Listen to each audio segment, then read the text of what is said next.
Everyone, कैसे हैं आप सब। आई होप आप सब अच्छे होंगे। आज के इस वीडियो में PCI pharmacy council of India के न्यू नोटिफिकेशन के बारे में बात करेंगे, जिससे कि हमें काफ़ी सारे बातों का पता भी चलेगा कि भाई इस नोटिफिकेशन का और ये जो सारी चीज़ें हो रही हैं पीसीआई के थ्रू जो की जा रही हैं चीज़ें, उनके क्या इम्पैक्ट पड़ने वाले हैं आने वाले टाइम में स्टूडेंट्स के करियर पे, साथ ही साथ फार्मेसी प्रोफेशन पे, और भी बहुत सारे कंसेप्ट आज के इस वीडियो में आपके क्लियर हो जाएंगे। फार्मेसी प्रोफेशन कहाँ तक जाने वाला है, कि कौन कौन सी रेस्ट्रिक्शन इसमें आने वाले हैं, कौन कौन से नए नियम कानून आने वाले हैं, कितना सख्त हो सकता है फार्मेसी काउंसिल ऑफ इंडिया अपने रूल्स रेगुलेशंस को लेके, आज के इस वीडियो में एवरीथिंग डिस्कस करेंगे। सबसे पहले तो स्वागत है आपका हमारे यूट्यूब चैनल बीएसपी फार्मेसी पे। मैं साक्षी राजपूत इसी तरीके के इंफॉर्मेटिव वीडियोस आप लोगों के लिए लेके आती रहती हूँ। तो सबसे पहले तो चैनल को सब्सक्राइब करें, वीडियो को लाइक करें और ज्यादा से ज्यादा शेयर करें, जिससे कि बाकी लोगों तक भी ये इन्फॉर्मेशन पहुंच सके। ठीक है जी। तो यहाँ पे जैसे आप PCI pharmacy council of India की ऑफिशियल वेबसाइट पे आएंगे और आपने जैसे यहाँ पे कोई भी आता है जब फार्मेसी काउंसिल ऑफ इंडिया की वेबसाइट पे विजिट करने के लिए, तो आप सबसे पहले पॉलिसी और सर्कुलर पे क्लिक करते हो। फिर यहाँ पे पॉलिसी सर्कुलर पे क्लिक करने के बाद सर्कुलर्स पे जाते हो, बिकॉज कोई भी सर्कुलर आया, कोई भी न्यू नोटिफिकेशन आया, वो हमें यहीं पे देखने को मिलता है। ठीक है जी। बट अब मैं आपको बता दूं कि यहाँ पे आज हम इस नोटिफिकेशन की बात नहीं करेंगे, कहाँ से आपको दूसरी चीजें चेक करनी है। और ये मेनली मैं बात करने वाली हूँ उन स्टूडेंट के लिए जो कि एडमिशन अभी ले रहे हैं, जो स्टूडेंट्स ने इस साल एडमिशन लिया है या फिर अभी एडमिशन किसी स्टूडेंट का तो हुआ नहीं है, किसी को कॉलेज मिला था लेकिन उस कॉलेज में एडमिशन नहीं हो पाया है, और भी बहुत सारी चीजें हैं जिनके ऊपर हम डिस्कस कर चुके हैं पहले भी, और आज भी मैं इसमें कुछ डिस्कस करूंगी ऐसे कॉलेजेस के बारे में जिन्होंने स्टूडेंट्स को पहले एडमिशन दे दिया ये बोल के कि सीयूईटी में हमारा जब कॉलेज का नाम आएगा तो वो काउंसलिंग के थ्रू आपका एडमिशन कर देंगे, लेकिन काउंसलिंग में नाम ही नहीं आया उस कॉलेज का, तो स्टूडेंट्स को बहुत ज्यादा प्रॉब्लम फेस करने को मिली। ठीक है जी। तो आपने जैसे ही यहाँ पे आ जाएंगे ऑफिशियल वेबसाइट पे, तो decision of EC and CC, अब ये क्या है भाई, decision of EC and CC क्या है, तो मैं आपको बता दूं ये दो रेगुलेटरी बॉडीज हैं, ईसी और दूसरा सीसी, जो कि सारे डिसीजंस, मेनली जितने भी डिसीजंस होते हैं वो इन्हीं रेगुलेटरी बॉडीज के थ्रू ही लिए जाते हैं, जिसमें कि बहुत सारे मेंबर्स होते हैं। ठीक है। तो इनके क्या डिसीजंस हैं वो आप यहाँ पे चेक करेंगे, वो आपको सर्कुलर्स में नहीं दिखेंगे। इनके क्या डिसीजंस हैं, इन्होंने क्या डिसीजन लिए हैं अप्रूवल को लेके या फिर जो भी न्यू अपडेट्स हैं उनको लेके, तो वो हमें यहाँ से पता चलता है। तो जैसे ही आप यहाँ पे आएंगे तो इसे हम कर लेते हैं इरेज, और यहाँ पे आने के बाद आपको decision of EC and CC पे जैसे ही आप क्लिक करोगे तो यहाँ पे आप देख पाओगे कि ये जो डिसीजन है 384 एग्जीक्यूटिव कमेटी, ये कमेटी होती है, रेगुलेटरी बॉडीज होती है जो कि बहुत सारे नियम कानून फार्मेसी काउंसिल के थ्रू बनाती रहती है। फार्मेसी काउंसिल में फिर वो सर्कुलर के थ्रू जारी किया जाता है। तो यहाँ पे देखिए कब आया ये नोटिफिकेशन, 5/12/2022, 5 दिसंबर को ये नोटिफिकेशन आया है। यहाँ से हमें बहुत सारी चीज़ें देखने को मिलेगी कि इन्होंने हमारे लिए क्या न्यू निकाला है नोटिफिकेशन। ठीक है जी। तो जैसे ही आप यहाँ पे ये देखें एनेक्सर ऑफ आइटम नंबर 8, जब आप इस पर क्लिक करेंगे तो कुछ यहाँ पे आपको देखने को मिल जाएगा। अभी ये ओपन हो रहा है। हाँ जी, देखिए ये आप देखिए अगेन इन्होंने एक और एनेक्सर यहाँ पे जारी किया है जिसमें कि बहुत सारे कॉलेजेस हैं।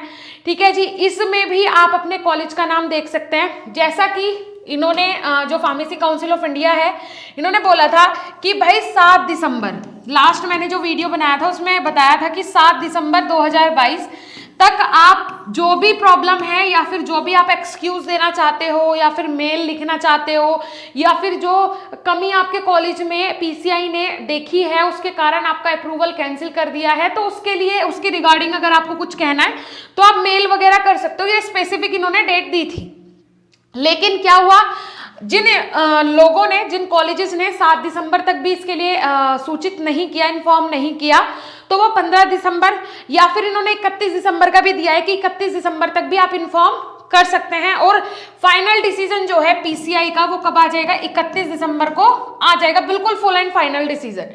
ठीक है जी।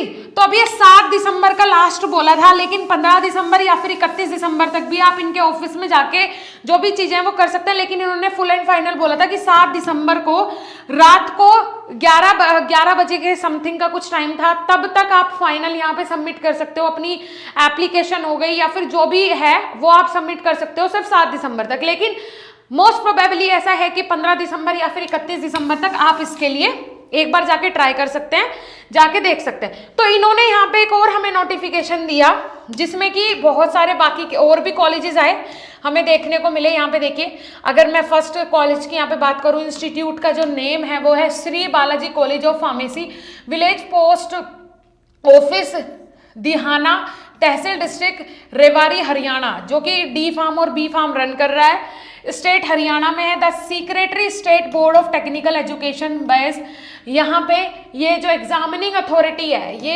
एग्जामिनिंग अथॉरिटी है, मतलब जिस भी यूनिवर्सिटी से ये एफिलेटेड होगा। उसके बाद इन्होंने बोला है, it was noted that institution had submitted the affidavit in compliance of order in writ petition in view the above, it was decided to grant approval. इस वाले कॉलेज को क्या मिल गया है भाई? ग्रांट अप्रूवल मिल गया है। किसके लिए? डी फार्मेसी के लिए 60 एडमिशन करने के लिए ग्रांट अप्रूवल मिल गया है, बिकॉज इस कॉलेज ने एफिडेविट जो है वो सबमिट कर दिया था 7 दिसंबर से पहले, क्योंकि हमारे पास ये नोटिफिकेशन कब आया जी? ये आया हमारे पास 5 दिसंबर को। इसी तरीके से आप अपने कॉलेज का नाम, अपने इंस्टीट्यूट का नाम यहाँ पे चेक कर सकते हैं। इफ अगर नाम आ गया है, इसका मतलब है अब आपकी क्लासेस शुरू हो जाएंगी। अगर अप्रूवल हो गया है और कहीं पे ऐसा भी है कि जिसने एफिडेविट दिया है लेकिन फिर भी उसका अप्रूवल कैंसिल हुआ है, वो भी यहाँ पे सारी चीजें मेंशन की गई है। तो आप अपने कॉलेज का नाम और यहाँ पे डिटेल्स चेक कर सकते हैं कि जिस कॉलेज में आप हो उसे अप्रूवल मिला है या फिर अप्रूवल कैंसिल हो गया है। और एक और स्टूडेंट्स के मन में कंफ्यूजन है कि मैम चलो ठीक है, इस बार के जो स्टूडेंट्स हैं उन्होंने एडमिशन ले लिया कॉलेज में और कॉलेज का अप्रूवल कैंसिल हो गया, राइट? तो अब जो स्टूडेंट वहां पे सेकंड ईयर, थर्ड ईयर या फोर्थ ईयर में है उनका क्या होगा? तो आप लोगों को घबराने की जरूरत नहीं है। जो आपका कॉलेज है, उस कॉलेज का जो अप्रूवल कैंसिल हुआ है वो 2022-23 के सेशन के लिए कैंसिल हुआ है, ठीक है जी। आपके लिए कैंसिल नहीं हुआ है, आपका सेशन तो कंप्लीट हो जाएगा। अगर उससे पहले वो सारे डॉक्यूमेंट्स या फिर जो भी चीजें हैं वो कंप्लीट फुलफिल कर लेता है तो उसका अप्रूवल दोबारा से ग्रांट हो जाएगा। लेकिन उसका जो अप्रूवल कैंसिल हो 2022-23 के लिए हुआ, मतलब जो न्यू एडमिशन लिया है जिन बच्चों ने, उनका मान्य नहीं होगा। इस साल वाले स्टूडेंट्स का मान्य नहीं होगा, उनका अप्रूवल कैंसिल कर दिया गया है 22-23 के लिए। तो आप लोग इस चीज के लिए भी बेफिक्र रहे, निश्चिंत रहे। अगर आपके कॉलेज का अप्रूवल कैंसिल हुआ है, उस कॉलेज का नाम इसमें है, आप सेकेंड ईयर, थर्ड ईयर या फोर्थ ईयर में है, तो आप लोगों को घबराना नहीं है। आप लोगों के लिए अप्रूवल है उस कॉलेज के पास, लेकिन आने वाले बैचेस के लिए शायद अप्रूवल नहीं होगा अगर वो सारी चीजें फुलफिल नहीं कर लेता है पीसीआई के रूल्स रेगुलेशंस के अकॉर्डिंग, ठीक है जी। सो जो स्टूडेंट्स कंफ्यूज हो रहे थे, जो स्टूडेंट्स परेशान हो रहे थे, कंटिन्यू मैसेजेस, कॉल्स आ रहे थे, आपने यहाँ पे आना है, डायरेक्टली चेक करना है, क्योंकि इतने सारे कॉलेजेस हैं। बच्चे कॉलेज का नाम लेते हैं कॉल पे कि मैम ये वाला कॉलेज है, क्या इसे अप्रूवल मिल गया? तो ये बताइए, इतने सारे कॉलेजेस हैं, मैं कहाँ से बता सकती हूँ ऑन कॉल कि ये वाले कॉलेज को मिला है अप्रूवल या नहीं? आपको अपने कॉलेज का नाम पता है, आप लोग समझदार हो। इसका जो पीडीएफ है वो मैं अपने टेलीग्राम ग्रुप में भी प्रोवाइड करवा दूंगी। टेलीग्राम ग्रुप का जो लिंक है वो नीचे डिस्क्रिप्शन बॉक्स में, आप जाके ज्वाइन करो, वहां पे आपको डायरेक्टली पीडीएफ मिल जाएगा। अदरवाइज आप ऑफिशियल वेबसाइट पे आके भी इजीली ये सारा प्रोसीजर करके सारी चीजें चेक कर सकते हो, राइट स्टूडेंट्स? सो कॉन्ग्रेचुलेशंस। काफी सारे स्टूडेंट्स ऐसे होंगे जिनके कॉलेज को अप्रूवल मिल गया है, ग्रांट हो गया है, उनका करियर शायद खराब होने से बच गया, बिकॉज अब ये सिचुएशन है, ये टाइम है कि अब एग्जाम का टाइम है, अब एडमिशन कहीं भी नहीं मिलेंगे बच्चों को। और इस टाइम जिन स्टूडेंट के कॉलेजेस का अप्रूवल कैंसिल हुआ होगा उन स्टूडेंट्स का करियर ऑलमोस्ट, मैं बोलूँगी कि जब पहले साल में ऐसा डीमोटिवेशन मिल जाता है पहली सीढ़ी पे ही, तो बहुत कम स्टूडेंट होते हैं कि जब वो दूसरी सीढ़ी पे दोबारा से कदम रख पाते हैं। लेकिन परेशान नहीं होना, जो होता है अच्छे के लिए होता है। बस यही अपने दिमाग में रखना है कि अगर इस बार उस कॉलेज में एडमिशन नहीं हुआ तो आपके 4 साल बच गए। 1 साल खराब हुआ लेकिन 4 साल बच गए। जब उस कॉलेज के पास इंस्ट्रूमेंट्स ही नहीं है या फिर जो चीज़ें ज़रूरी हैं फार्मेसी करवाने के लिए वही चीज़ें अवेलेबल नहीं है, तो फिर ऐसे कॉलेज से क्या ही फायदा होगा बी फार्म करने का। और बी फार्म एक बैचलर कोर्स है। आने वाले टाइम पे आपको हमारे प्लेटफॉर्म पे प्रैक्टिकल परफॉर्मेंस भी देखने को मिलेगी। टीचर्स सारे प्रैक्टिकल आपको करके दिखाएंगे, जो भी आपके जैसे कि इनऑर्गेनिक केमिस्ट्री हो गया, ऑर्गेनिक केमिस्ट्री हो गया। बेसिकली मैं कोशिश करूंगी फर्स्ट ईयर और सेकेंड ईयर को कवर करना, क्योंकि अगर 2 साल में आपका बेस क्लियर हो गया ना तो फिर आगे आप इजीली स्मूथली सारी चीजें कर सकते हो। लेकिन ये 2 साल बहुत इंपॉर्टेंट होते हैं और सबसे ज्यादा इंपॉर्टेंट फर्स्ट सेमेस्टर और सेकेंड सेमेस्टर होता है। लेकिन फिर भी फोर्थ सेमेस्टर तक जो आपके अंदर मैच्योरिटी है वो नहीं आ पाती है, और फोर्थ सेमेस्टर तक अगर आपके सारे प्रैक्टिकल परफॉर्मेंस भी करवा दिए जाएं तो इसका मतलब है आपका बेस बहुत मजबूत हो जाएगा। उसी के लिए बीएसपी फार्मेसी के सारे टीचर्स लगे हुए हैं। मोस्ट प्रोबेबली जल्दी ही आपको यहाँ पे प्रैक्टिकल परफॉर्मेंस भी देखने को मिलेगी हमारे प्लेटफॉर्म पे, कि हम आपके सिलेबस के अकॉर्डिंग प्रैक्टिकल्स यहाँ पे आपको करके दिखा दें, तो आप इजीली जाके अपनी लैबोरेटरीज में वो परफॉर्म कर लें। ठीक है जी। फिजिकली तो हम आपके साथ यहाँ पे प्रैक्टिकल नहीं करवा सकते, बट हाँ आपको दिखा सकते हैं प्रैक्टिकली सारी चीजें कि आपको इस तरीके से मेजर करना है। 3 रीडिंग ही क्यों लेते हैं, टाइट्रेशन का असली मतलब क्या है, क्यों टाइट्रेशन करते हैं। भाई टाइट्रेशन करते हैं सबको पता है, न्यूट्रल करने तक हम टाइट्रेशन करते हैं, लेकिन करते क्यों हैं, मेन चीज ये है। न्यूट्रल कर दिया बार बार, और फर्स्ट सेमेस्टर तो स्टूडेंट्स का टाइट्रेशन में ही निकल जाता है, पूरा पता ही नहीं चलता कि टाइट्रेशन है क्या। बच्चा फिर भी नहीं सीख पाता कि टाइट्रेशन है क्या, बस एक मोटिव है उसका कि एसिड लेना है, बेस लेना है, इंडिकेटर डालना है, और तब तक उसे मतलब और ड्रॉप बाय ड्रॉप डालना होता है। लेकिन उसे क्या कर देते हैं, जो टैप होती है उसे बहुत तेज स्पीड में कर देते हैं जिससे कि जल्दी कलर आ जाए।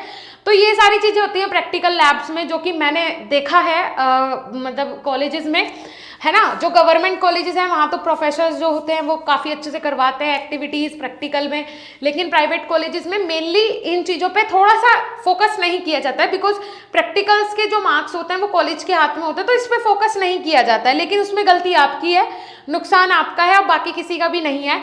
तो प्रैक्टिकल परफॉर्मेंस पे उतना ही ध्यान देना है जितना कि थ्योरी पे, बिकॉज प्रैक्टिकल परफॉर्मेंस के बेस पे ही आपको इंडस्ट्रीज में जॉब करने का मौका मिलेगा। ठीक है जी। तो काफ़ी सारी चीज़ें आज के इस वीडियो में मैंने आपको बता दी हैं। वीडियो अच्छी लगी हो लाइक कीजिएगा, अपने दोस्तों तक, अपने फ्रेंड्स तक ज़रूर शेयर कीजिएगा, क्योंकि ज़रूरी है सब तक ये इन्फॉर्मेशन पहुंचना कि किन किन कॉलेजेस को अप्रूवल मिला है, कौन कौन से कॉलेजेस लीगल हैं और कौन कौन से कॉलेजेस को इस साल का अप्रूवल नहीं मिला है और वो इलीगल है, वहाँ पर पढ़ने का कोई मतलब नहीं बनता है। ओके, मिलेंगे देन नेक्स्ट इंफॉर्मेटिव वीडियो के साथ, तब तक के लिए धन्यवाद, नमस्कार।